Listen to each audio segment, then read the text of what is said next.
Olá, tudo azul com você? Bem-vindo a mais um Portal Ludoli Notícias. Hoje, quinta-feira, dia 13 de outubro de 2022. Já passou o feriado, né? E nós estamos aqui, eu sou o Luiz, sou deficiente visual, mas todos os dias estou trazendo aí as principais notícias para você. Já quero pedir para você se inscrever no canal, ativar o sininho das notificações, não esquecer de dar o like, né? Clica aí no joinha para ajudar a gente e também deixe seu comentário, é muito importante para nós saber a sua opinião, tá bom? E olha, ajude-nos a compartilhar esse vídeo. É muito importante também crescermos aqui na plataforma e só podemos contar com você. Quero agradecer já as pessoas que nos ajudam, né? Aquelas que já compartilham. Muito obrigado. Mas você pode compartilhar, você pode nos ajudar. Às vezes, mandando para uma pessoa, de repente um amigo seu, um colega seu, pode fazer a diferença. Conto com você. E agora eu quero trazer um recadinho para você que está precisando trocar os pneus do seu carro e está procurando preço, quer pagar menos por isso, venha para a Master Pneus. Na Master Pneus você tem pneus de qualidade de variadas marcas nacionais e importados para carros, caminhonetas e caminhões. E ainda parcela suas compras em até 12 vezes no cartão. A Master Pneus está na Avenida Internacional em Pindotiporã e atende Pindoti, Sete Quedas e toda a região. Master Pneus, vem provar o bom atendimento. O PT disse que recebeu informações de que uma ala da Polícia Federal está se aparelhando para forjar provas para prejudicar aliados de Lula, como aconteceu com o governador afastado lá de Alagoas. Quem diz isso é o site UOL, a coluna de Mônica Bergamo, que publicou uma fala de Luiz Marinho, que hoje é coordenador da campanha de Fernando Haddad em São Paulo. Então, segundo a publicação do UOL, o PT está planejando, né, se organizando para correr atrás, né, tá vendo o que pode fazer judicialmente com relação a isso. O PT vai entrar com medida judicial com relação a essa notícia. Segundo Luiz Marinho, as informações quentes que eles têm é que uma ala da Polícia Federal, uma ala, segundo eles, bolsonarista, está se organizando e preparando já há algum tempo provas, né, forjando provas para acusar aliados do ex-presidente Lula, para prejudicá-lo na campanha eleitoral.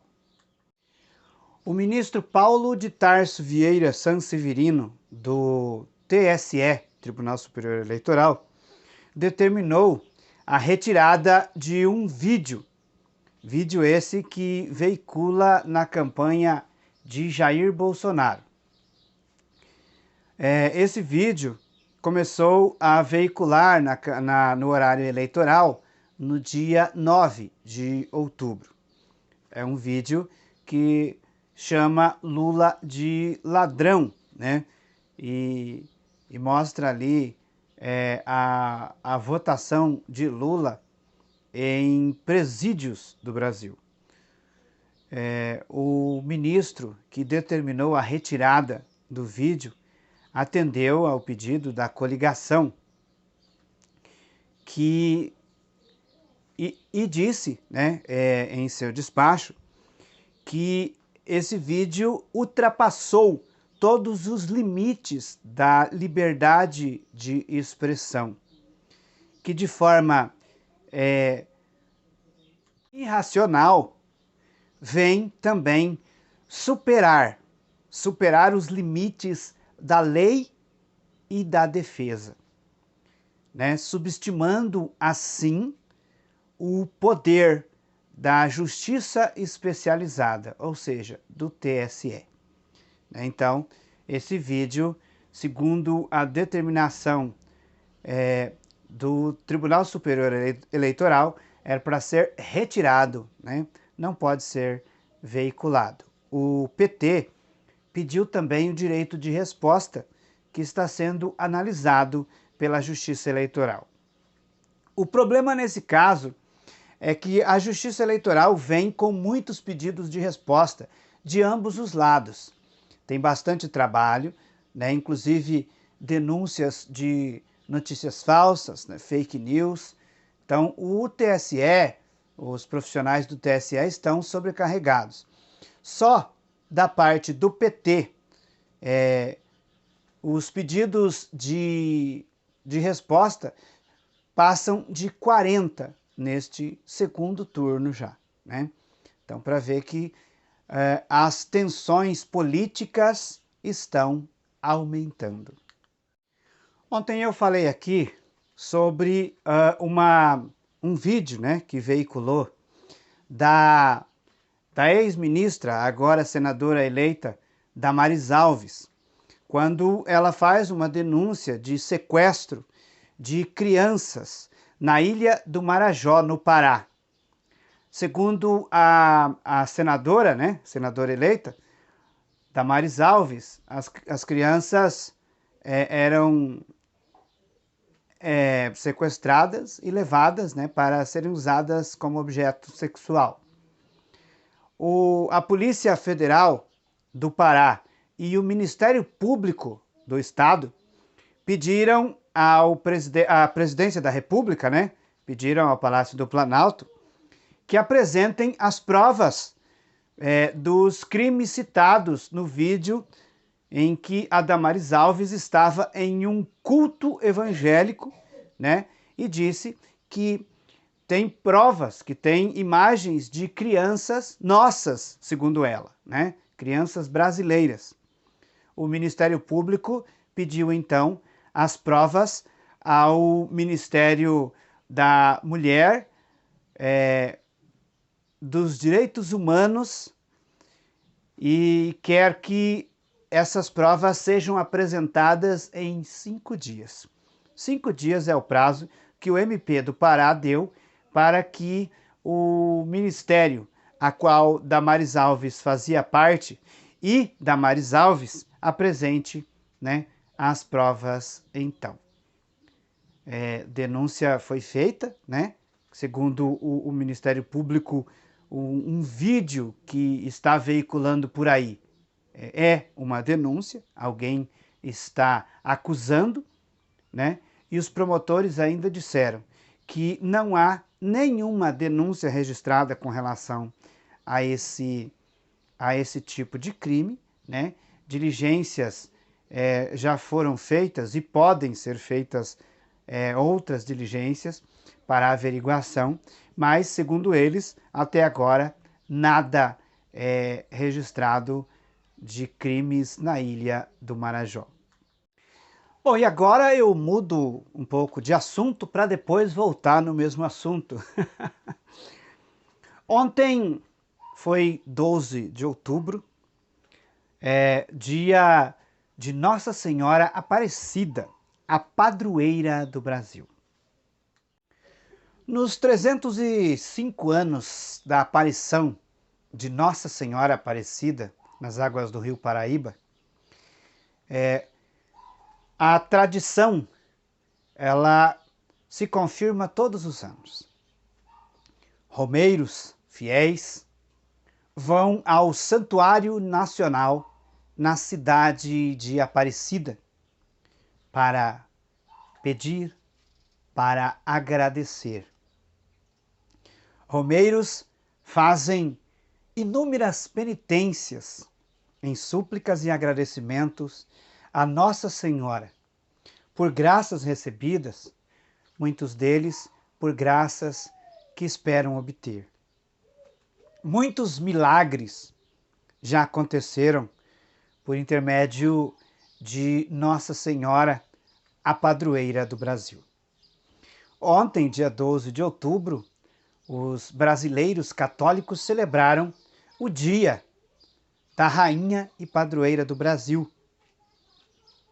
Milhares de pessoas passaram pelo Santuário Nacional de Aparecida.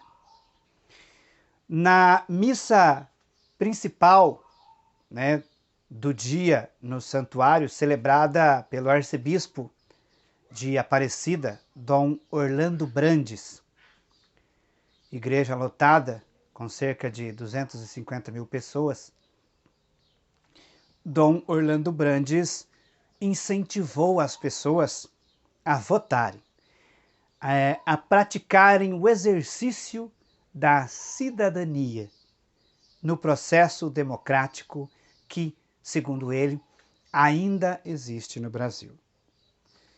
E explicando o evangelho do dia, Dom Orlando disse que no Brasil precisamos vencer muitos dragões. Precisamos vencer o dragão do ódio, o dragão da fome, o dragão da miséria, o dragão da corrupção, o dragão da fake news, dentre outras coisas que Dom Orlando Brandes destacou em sua homilia na principal missa, então, de Aparecida. Dom Orlando disse que nós precisamos ter uma nação unida, um povo que ama. O brasileiro é um povo que ama. É a pátria amada. E, segundo ele, para se ter uma pátria amada, é preciso que seja uma pátria amada e não uma pátria armada. Ontem, durante o dia, foram celebradas várias missas,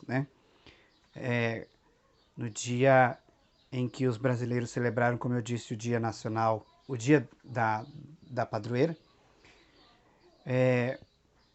Todos os anos, muitos e muitos romeiros são esperados em Aparecida. Segundo o Santuário Nacional, durante o ano, são muitos os romeiros que passam pelo santuário durante os dias do ano. Mas o dia de Nossa Senhora Aparecida, o dia 12 de outubro, é um dia que se destaca na história do Santuário Nacional. Cada ano com sua peculiaridade, o Santuário Nacional recebe a cada ano mais romeiros que agradecem e que trazem a sua súplica à Mãe de Jesus, com o título brasileiro de Nossa Senhora Aparecida, Rainha e Padroeira do Brasil. Ainda falando no Santuário Nacional, ontem à tarde, por volta das 13h30 da tarde, o presidente Bolsonaro chegou com sua comitiva no santuário. O presidente avisou, que iria. Dom Orlando Brandes, arcebispo diocesano, disse que não se pode misturar a política com a fé, mas que iria recebê-lo como autoridade máxima do país. Então, o presidente Bolsonaro chegou até o Santuário Nacional e estava marcado um terço, o terço pelo Brasil. Mas o terço não seria rezado nas dependências do Santuário Nacional. E o Santuário Nacional avisou também que não seria conduzido pelo Santuário Nacional, e o presidente Bolsonaro iria participar desse terço, que depois ele cancelou, né? Ele não compareceu ao terço, e aí então fez uma espécie de uma caminhada, né, ali em volta do Santuário Nacional. O presidente em um carro, junto com o candidato a governo de São Paulo, Tarcísio de Freitas, o presidente Bolsonaro andou com o carro com a porta aberta ali do lado do Santuário Nacional, onde fica a imagem de Nossa Senhora e onde estava sendo celebrada uma missa. O presidente de um lado do SUV, Tarcísio de Freitas do outro lado, ambos com as portas do carro abertas. O motorista conduziu o carro bem devagar para que o presidente fosse interagindo com os seus apoiadores que o aplaudiam. A Polícia Rodoviária Federal, que estava dando segurança ali à comitiva do presidente, enquanto se celebrava a missa no santuário, a Polícia Rodoviária Federal acompanhava o carro do presidente em volta da Basílica com a sirene ligada. Seguranças corriam a pé em volta do carro ali, perto do carro, para acompanhar. Muitos foram os apoiadores que atenderam o chamado do presidente Bolsonaro e foram de verde e amarelo para a Basílica, para o Santuário Nacional de Aparecida.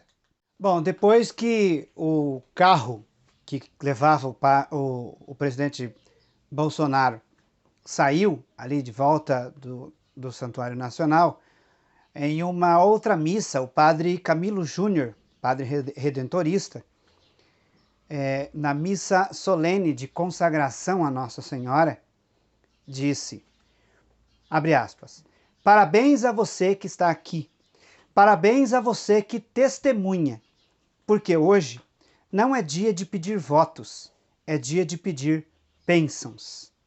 Fecha aspas. Funcionários do Santuário Nacional, entrevistados por alguns veículos de comunicação, se recusaram a manifestar sua opinião a respeito do ato ali conduzido pelo presidente, né? Só balançaram a cabeça num gesto de repúdio, né? Bom, gente, por que a gente tá falando isso? Independente de qual lado seja, lado A, lado B, seja direita, esquerda, seja centro, seja lado do avesso, seja, né? Nós precisamos ter, no mínimo, o desconfiômetro de respeitar a fé do outro. E quando nós misturamos as coisas, você pode ter a sua opinião, você pode gostar do presidente Bolsonaro, isso é uma escolha sua. Você pode gostar do ex-presidente Lula, isso é uma escolha sua. Agora, o que não se pode, com o objetivo aí de angariar votos, é desrespeitar a fé. Eu esqueci de dizer, mas de manhã o presidente Bolsonaro esteve em Minas Gerais com o governador eleito, Romeu Zema, em um evento com evangélicos, né, aqui no Brasil conhecidos como evangélicos. Bom, depois do evento, depois da fala do presidente, ele foi em uma inauguração de um templo evangélico lá em Minas Gerais. Dali saiu e pegou um avião para Aparecida. Participou de uma missa. Ele participou com sua comitiva, mas aí o ministro Ele participou de uma missa, né? E o ministro foi levar a comunhão no banco, mas o presidente Bolsonaro acenou com a cabeça que não iria comungar. Bom, mas o fato é que do lado ali da Basílica, quem já foi lá conhece, ali tem um estacionamento, mas em volta do Santuário Nacional tem uma calçada, é tudo de asfalto ali, né? Então, cabe carros ali tranquilamente. E o presidente andou em volta da Basílica com o carro e a Polícia Rodoviária Federal com as sirenes ligadas, enquanto se celebrava uma missa, né? Então, eu quero registrar aqui só a falta de respeito, né?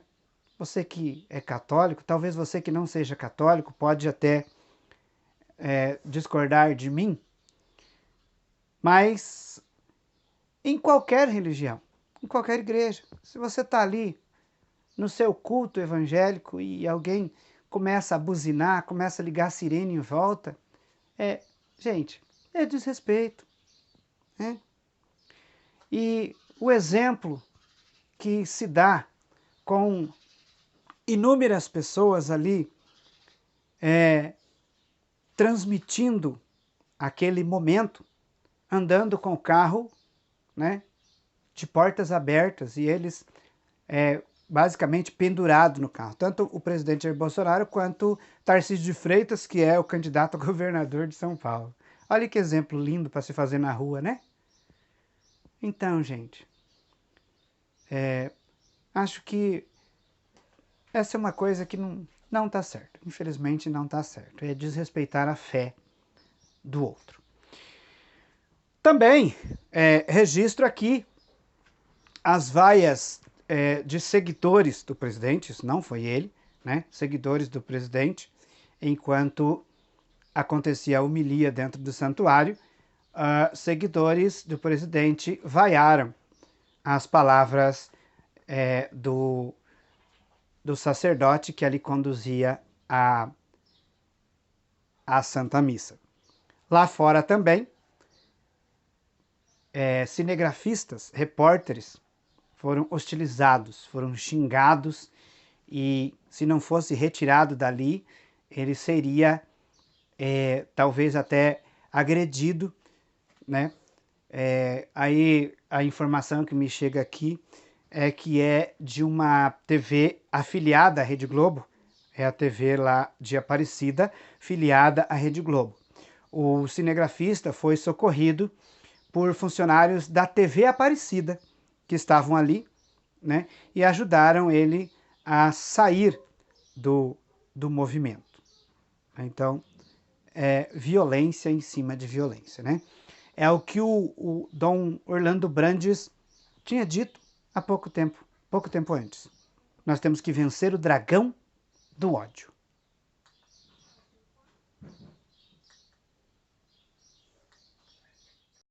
Agora mais um recadinho para você, eu quero falar da Vidraçaria Triângulo. Na Vidraçaria Triângulo você tem profissional qualificadíssimo, um bom atendimento e os melhores preços da região.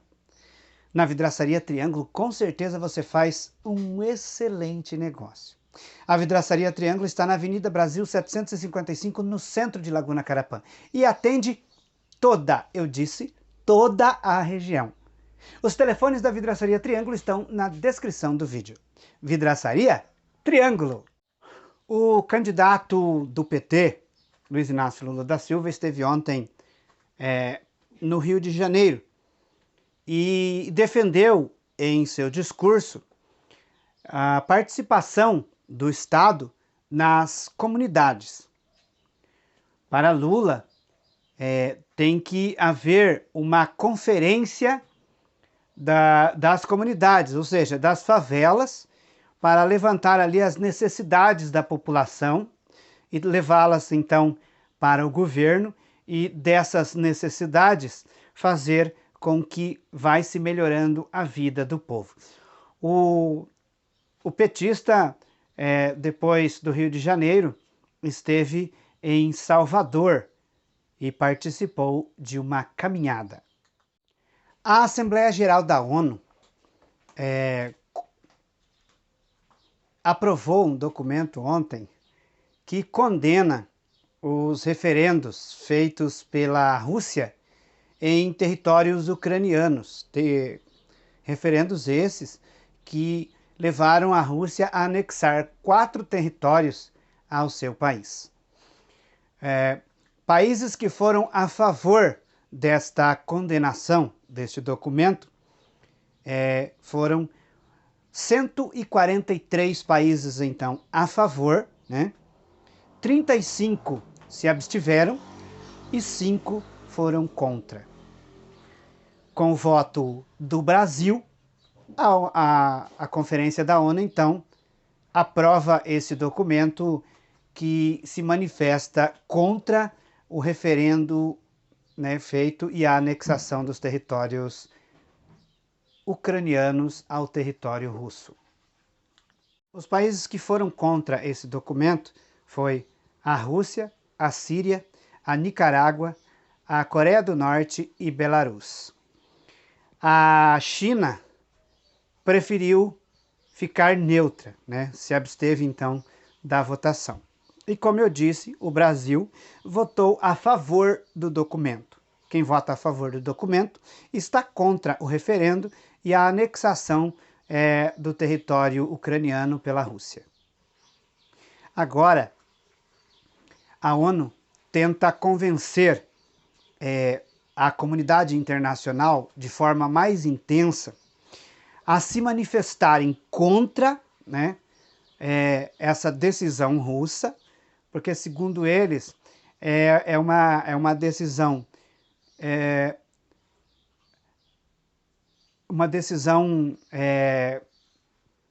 sozinha, né? Só a Rússia tomou essa decisão, fez o referendo e então anexou. E a ONU pede então para que os países vão aplicando sanções enquanto a Rússia não voltar atrás em sua decisão. O Itamaraty justificou o voto a favor do documento. Segundo o Itamaraty, para quem não sabe, é a base do governo brasileiro, né? É o órgão responsável pela diplomacia no Brasil, ou melhor, do Brasil, né? O Itamaraty, então, justificou dizendo o seguinte: na opinião do Itamaraty, o povo que votou nesse referendo não tinha condições de votar, porque, segundo ainda o Itamaraty, não se faz um referendo em situação de guerra, onde o povo está sob pressão.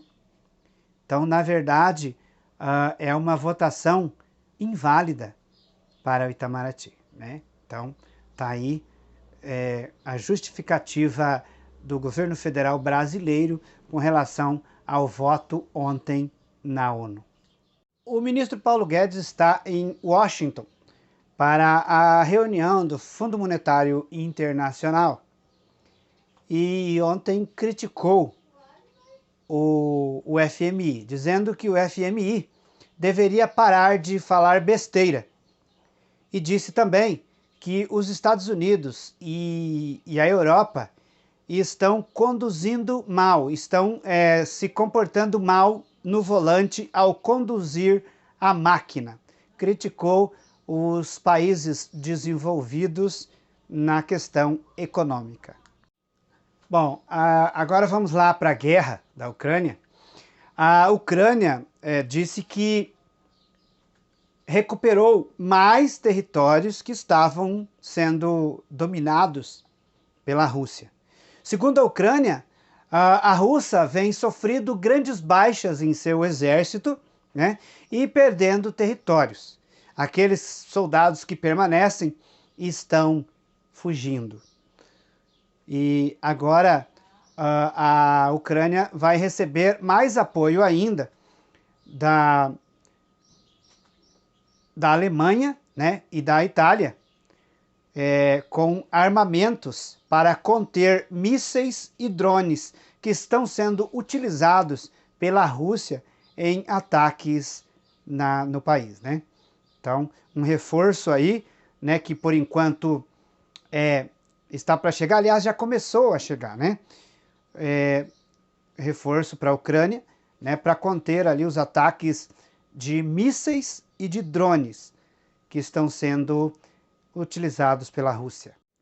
Bom, nessas últimas noites agora, principalmente esta noite de quinta-feira, né, quarta para quinta-feira, para a Ucrânia, foi bastante tenso, né? Já há alguns dias a Rússia vem intensificando os ataques em uma cidadezinha ali em volta de Kiev. Kiev é a capital da Ucrânia, que fica, essa cidadezinha fica em torno de 53 quilômetros de Kiev, capital ucraniana. Vem sofrido ataques com drones kamikaze. O que é isso? Segundo a Ucrânia, a Rússia vem atacando aquela região com drones que eles explodem quando eles atingem o alvo. A Ucrânia disse que esses drones eles são fabricados pelo Irã e quando eles são programáveis, né? E aí, quando programado, ele atingiu o alvo, ele explode. A Rússia tem usado de forma intensa drones como esses para destruir alvos que são ali organizar alvos que a Rússia pretende, né, destruir. Infelizmente, em alguns casos, destrói prédios, acaba se confundindo, né? A força russa acredita que o local é uma base militar e explode lá, por exemplo, um prédio um condomínio com civis, né? Tá acontecendo assim. A ofensiva tem intensificado, ou seja, a Rússia aumentou os ataques na Ucrânia nesses últimos dias, porque também aconteceu que lá em 2014, quando a Rússia bombardeou uma região da Ucrânia chamada Crimeia, essa região foi anexada pela Rússia. Era uma região ucraniana que a Rússia então anexou ao seu território em 2014, depois de bombardeá-la. Nesse período, a Rússia construiu uma ponte que liga a Crimeia à Rússia por terra. Acontece que essa ponte foi destruída essa semana. A Rússia acusa o exército ucraniano por essa destruição. E por isso os ataques ficaram mais intensos, né, porque desligou ali a Crimeia da Rússia, né, destruindo então aquela ponte.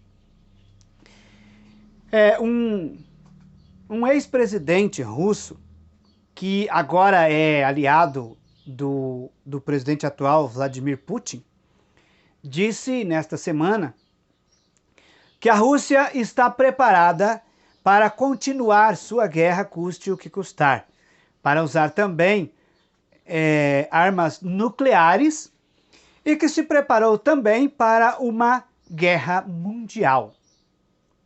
E que se o Ocidente não parar de apoiar a Ucrânia, eles vão levar a uma guerra mundial.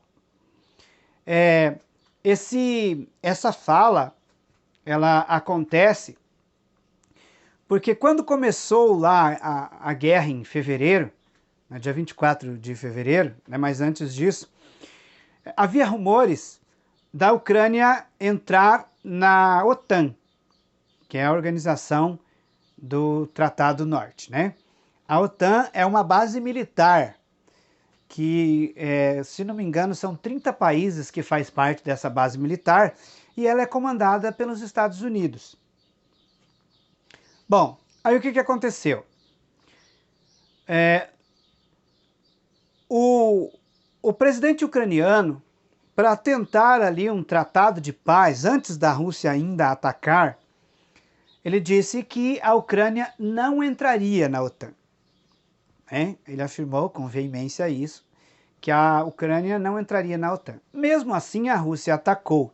Eles continuaram ali na tentativa de paz, as exigências da Rússia eram muito pesadas para a Ucrânia, né, porque a Ucrânia tinha que, segundo autoridades ucranianas, a Ucrânia tinha que deixar de ser um país, ela tinha que ser comandada pela Rússia.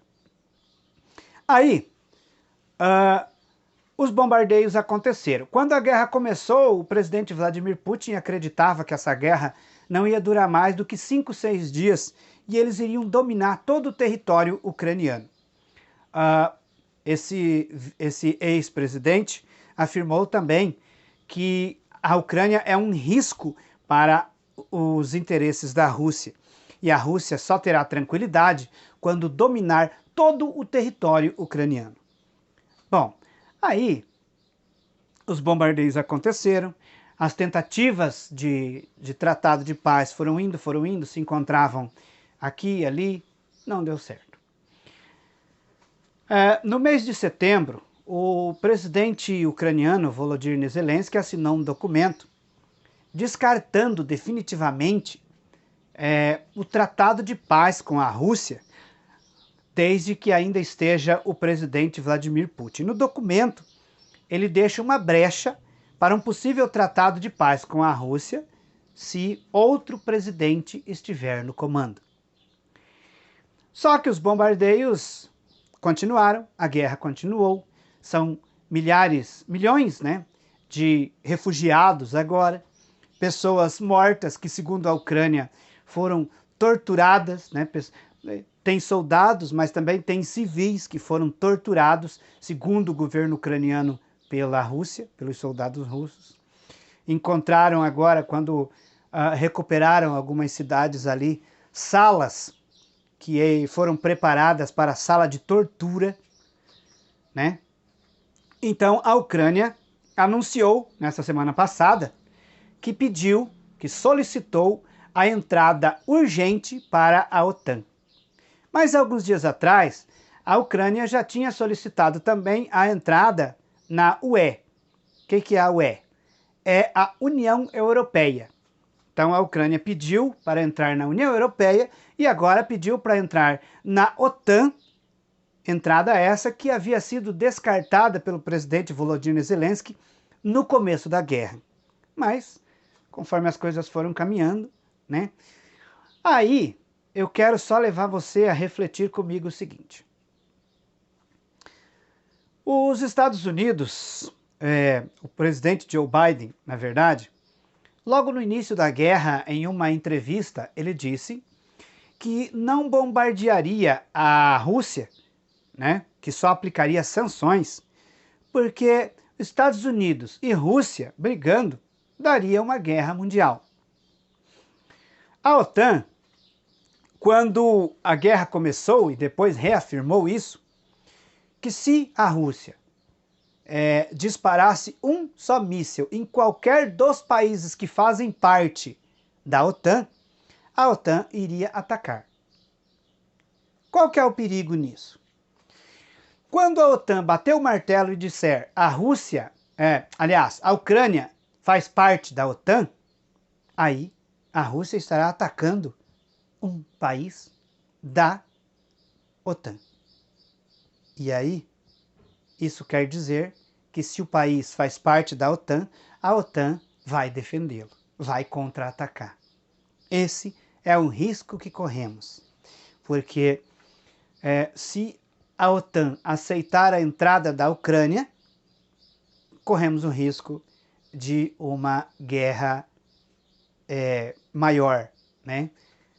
Levando em conta aí os apoios que se tem em favor da Rússia, como, por exemplo, a Coreia do Norte, a China.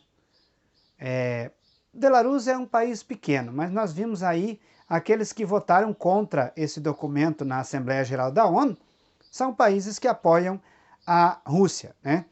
Exceto a China, e a China que apoia a Rússia, mas preferiu ali se abster, né? Preferiu não dar a sua opinião. Mas eu quero saber de você. Qual que é a sua opinião a respeito desse assunto? Você acredita que a OTAN vai aceitar a Ucrânia no grupo? Você acredita que se a OTAN aceitar, pode estourar uma guerra mundial? Qual que é o que você acha de tudo isso? Deixa nos comentários para nós aí a sua opinião a respeito da guerra lá na Ucrânia.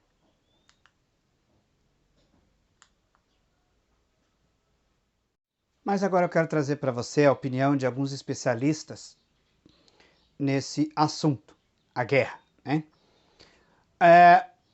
Um especialista americano disse assim: se a Ucrânia está resistindo até agora, claro que com apoio de vários países, a Rússia vem sofrendo de uns tempos para cá baixa em seu exército. A Rússia vem intensificando aí o ataque de mísseis. Aí ele pergunta, por quanto tempo? Bom, um especialista europeu disse que uma guerra por tanto tempo assim, ela custa muito caro. E a Ucrânia tem apoio de diversos países que estão fornecendo armas. A Rússia está sozinha e tem sofrido sanções de muitos países, de vários países do mundo, né? De grande parte dos países mundiais. Aí ele pergunta, o presidente Vladimir Putin, que por muito tempo teve sua imagem preservada no país como o senhor, o homem respeitado, aquele que traria a qualquer custo segurança total aos moradores de seu país. E agora? Como Putin está sendo visto na Rússia? Será que vai conseguir dar segurança ao seu povo como prometeu durante todos esses anos? Sanções são aplicadas, o povo vivendo em crise dentro do país, muitos agora com medo. Como que está a situação de Putin e por quanto tempo ele vai aguentar financiar essa guerra? Bom, vamos ver, estamos acompanhando. Nossa torcida é que essa guerra termine, né? Termine logo. Mas ao que se vê, os planos aí de comandantes, né, de países como a Rússia, não é de fim da guerra, ou pelo menos um fim em um prazo curto, né? Então, vamos esperar, vamos ficar na torcida, né? Pedir a Deus para que toque o coração desses líderes, para que o nosso mundo volte a ter paz. E vamos às cotações. Para você que gosta de investir em dólar, não é hora. O dólar comercial, nesta manhã de quinta-feira, está em R$ 5,30. O dólar turismo em R$ 5,51. Já o euro está cotado em R$ 5,15. Gente, essas foram as notícias, um resumo aí para você da guerra na Ucrânia, né? Os interesses aí dos países, né? E a gente vai trazendo conforme as coisas vão acontecendo, na medida do possível, vamos trazendo para você. Muito obrigado a você que assistiu o vídeo até aqui. Eu volto amanhã com as principais notícias do dia, contando, é claro, com a sua companhia. Que Deus te abençoe, tenha uma abençoada quinta-feira e até lá. Tchau.